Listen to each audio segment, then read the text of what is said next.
శ్రీ మహాగణాధిపతయే నమః. శ్రీ సరస్వత్యే నమః. శ్రీమాత్రే నమః. సౌందర్యలహరి 24వ శ్లోకం. శ్రీదేవి పంచకృత్యములు. శంకర భగవత్పాదుల వారు ముందు 23వ శ్లోకములో శక్తితత్వము, శివతత్వము, రెంటి ఏకతత్వము, అదే పరాశక్తి తత్వముగా చెప్పి ఉన్నారు. అదే విధముగా ఈ శ్లోకములో సృష్టి, స్థితి, లయ, తిరోధాన, అనుగ్రహములు అను 5 పంచకృత్యములు, బ్రహ్మ, విష్ణు, రుద్ర, ఈశ, సదాశివ పరమేశ్వరులుగా 5 పరబ్రహ్మతత్వములను, ఇక్కడ శివునివి అక్కడ అమ్మవారివి, ఈ 5 తత్వములను మరి నిర్వహిస్తున్నారు అని తెలుపుతున్నారు. 14 లోకాల పైన సత్యలోకం ఉంది అని మనం చెప్పుకుంటున్నాం. అక్కడ అమృత సముద్రము ఉన్నది. ఆ సముద్రము మధ్యలో మేరు పర్వతము ఉన్నది. మేరు పర్వత మధ్యములో చింతామణి గృహం ఉన్నది. దాని మధ్యలో అమ్మవారు సింహాసనము ఉన్నది. అక్కడ నుండి అమ్మవారు సమస్త లోకాల యొక్క సమస్త కృత్యములను నిర్వహిస్తున్నారు అని చెప్పి మనం 24 శ్లోకములతో చెప్పుకుంటూనే ఉన్నాం. అదే విషయాన్ని మరొకసారి చెప్పుకుంటూ, అమ్మవారు అక్కడ ఉన్నారట సింహాసనం మీద.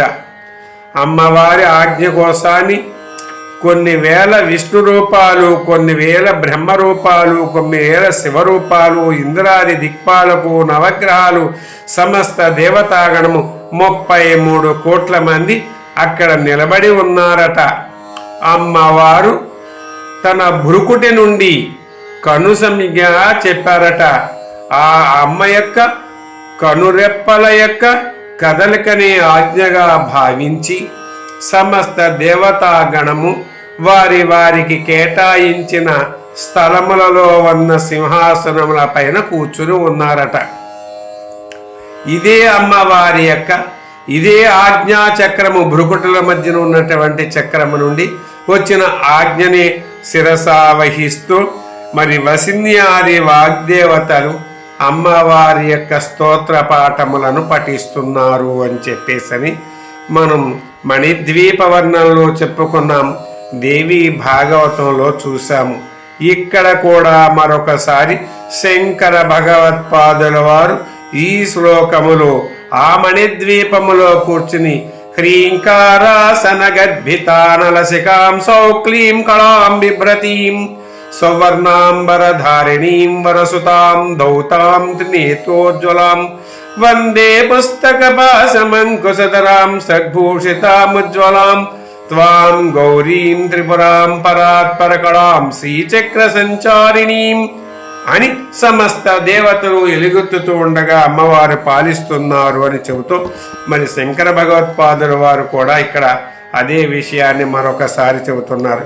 శ్లోకం చూద్దామండి ఇప్పుడు. జగస్సూతే ధాత హరిరవతి రుద్రక్షపయతి తిరస్కుర్వన్నేతత్ స్వమపి వపురీసస్థిరయతి సదా పూర్వః సర్వం తదిదమనుగృహ్ణాతి చ శివ స్తవాజ్ఞామాలంబ్య క్షిణిచలితయోర్భూలతికయోః. జగస్సూతే ధాత హరిరవతి రుద్రక్షపయతి తిరస్కుర్వన్నేతస్వమపి వపురీసస్థిరయతి సదా పూర్వః సర్వం తదిదమనుగృహ్ణాతి చ శివ స్తవాజ్ఞామాలంబ్య క్షణచలితయో భూలదికయోః. నేర్చుకునే వారి కోసం ఒకసారి చూద్దామండి. జగత్ సూతే ధాత హరిరవతి రుద్రః క్షపయతి తిరస్కుర్వన్ ఏతత్ స్వమపి వపుః ఈశః స్థిరయతి సదా పూర్వ సర్వం తదిదం అనుగృహ్ణాతి చ శివః తవాజ్ఞామాలమ్య క్షణచలితయోర్భూలతికయోః. అర్థం చూద్దామండి.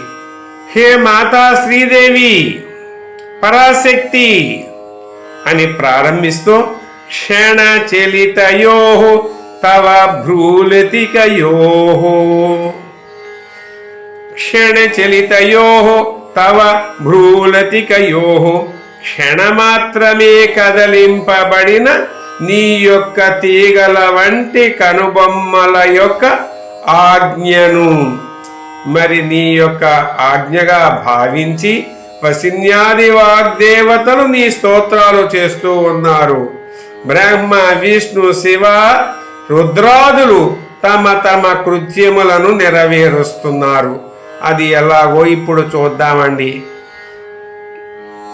ఆలంబ్య దాత అవలింబించి అంటే ఆధారముగా తీసుకొని, ఆజ్ఞాం నీ యొక్క ఆజ్ఞను, ఆలంబ్య ఆలంబనగా చేసుకొని, ఆధారముగా తీసుకొని, దాత జగస్సూతే సృష్టికర్త అయినటువంటి బ్రహ్మ చరాచరమైనటువంటి జగత్తును 14 లోకాలను సృష్టిస్తూ ఉన్నాడు. హరిహి అవతి విష్ణువు బ్రహ్మ సృష్టించినటువంటి పైన చెప్పిన సమస్త జగత్తును కూడా నడుపుచున్నాడు. అదే జగత్తును విష్ణువు రక్షిస్తున్నాడు.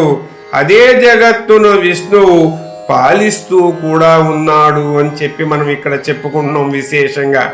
అదే కాదు, బ్రహ్మగారు సృష్టించిన తర్వాత మరి విష్ణువు దానిని రక్షించిన తర్వాత రుద్రః క్షపయతే, రుద్రుడు ఈ సమస్తమును ప్రళయకాలము వేళ బ్రహ్మాండము నశించు వేళ దీనిని అంతటిని తనలో లయము చేసుకొనుచున్నాడు.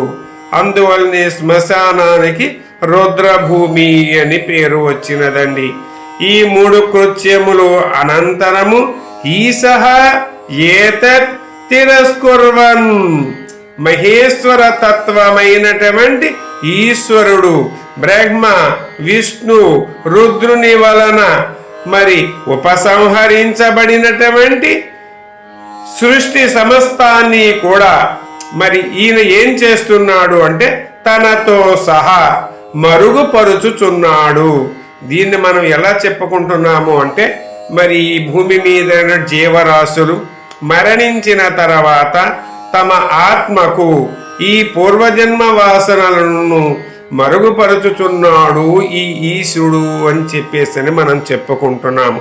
అదే కాదు, సృష్టి మరి అనంతము ప్రళయము వేళ మరి పై బ్రహ్మను విష్ణువును రుద్రుణ్ణి తనతో సహా ఈశుని కూడా తమ యొక్క రూపముల నుండి మారుస్తున్నాడు, లయము చేసుకుంటున్నాడు అని చెప్పేసని చెప్పడం జరిగింది. మరి అప్పుడు ఏం జరుగుతోందయ్యా అంటే శుభం వపుహు అపి తిరయతి చెప్తున్నాడు.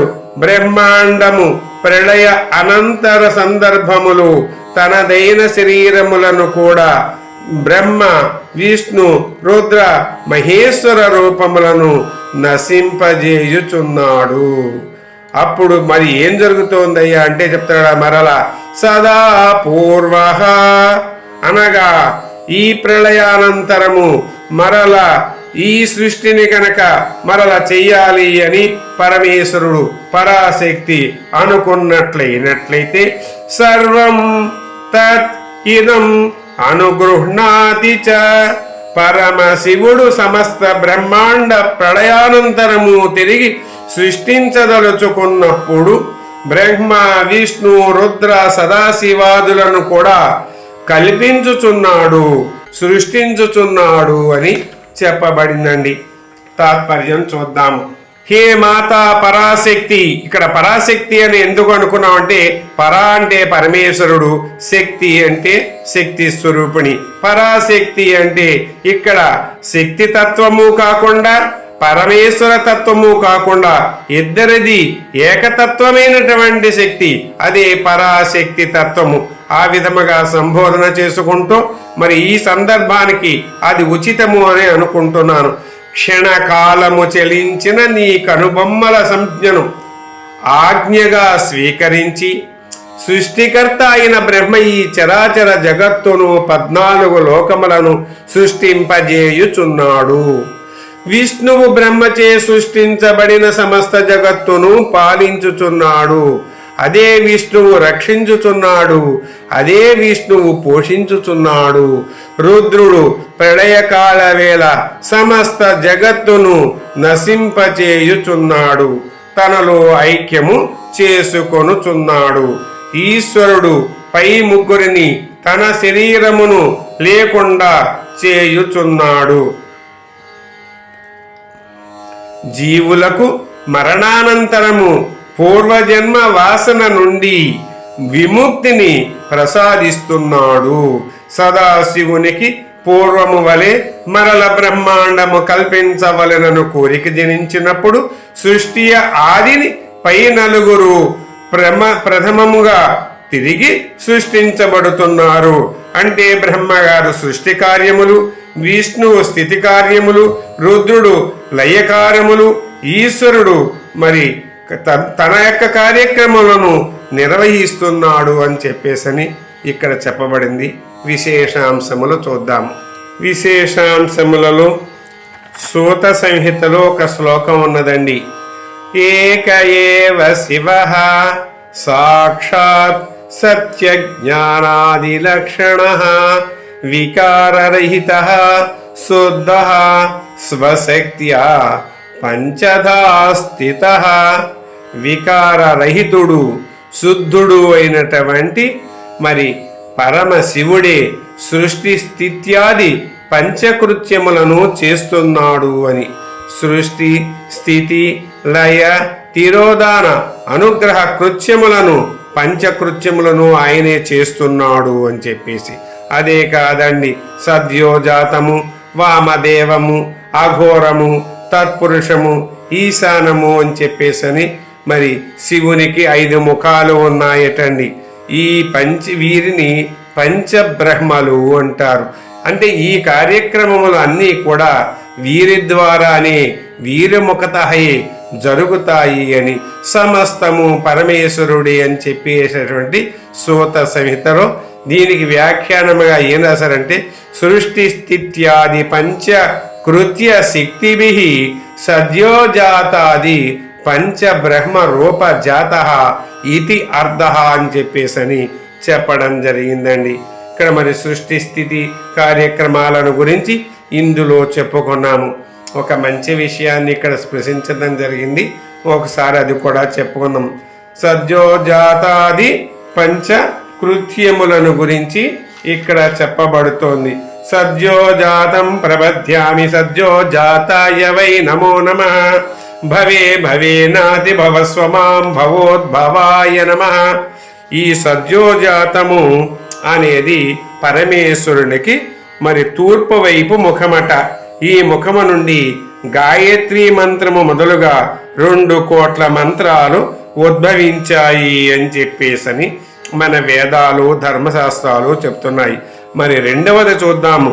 వామదేవాయ నమో, జ్యేష్ఠాయ నమ, శ్రేష్ఠాయ నమో, రుద్రాయ నమ, కాలాయ నమ, కల వికరణాయ నమో, బల వికరణాయ నమో, బలాయ నమో, బల ప్రమదనాయ నమ, సర్వభూతదమనాయ మనోన్మనాయ నమ.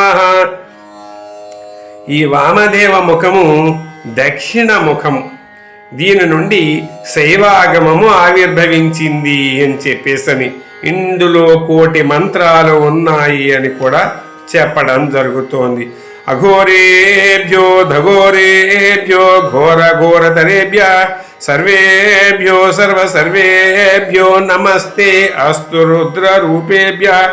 దీనిని అఘోర ముఖము అంటారు, పశ్చిమ ముఖము. దీని నుండి వైష్ణవ ఆగమము ఆవిర్భవించిందట. ఇందులో కూడా 1 కోటి మంత్రాలు ఉన్నాయి అని చెప్పేసని చెప్పబడుతోంది. 4వది తత్పురుషముఖము. తత్పురుషాయ విద్మహే మహాదేవాయ ధీమహి తన్నో రుద్ర ప్రచోదయాతు అని అనుకుంటూ మరి ఇది ఉత్తరముఖము. ఈ ఉత్తరముఖము నుండి శక్తికి సంబంధించిన 2 కోట్ల మంత్రములు ఉద్భవించాయి అని చెప్పేసని చెప్పబడింది. 5వది ఈశానముఖం. ఈశాన సర్వ విద్యానాం ఈశ్వర సర్వభూతానాం బ్రహ్మాధిపతిర్బ్రహ్మణోధిపతిర్బ్రహ్మ శివో మే అస్తు సదా శివోం. మరి ఉపనిషత్తులకు సంబంధించి మిగిలిన మంత్రాలు అన్నీ కూడా 1 కోటి మంత్రాలు దీని నుండి ఆవిర్భవించాయి. ఇది ఊర్ధ్వముఖము, ఆకాశము ముఖముగా కలిగినటువంటి స్థితి.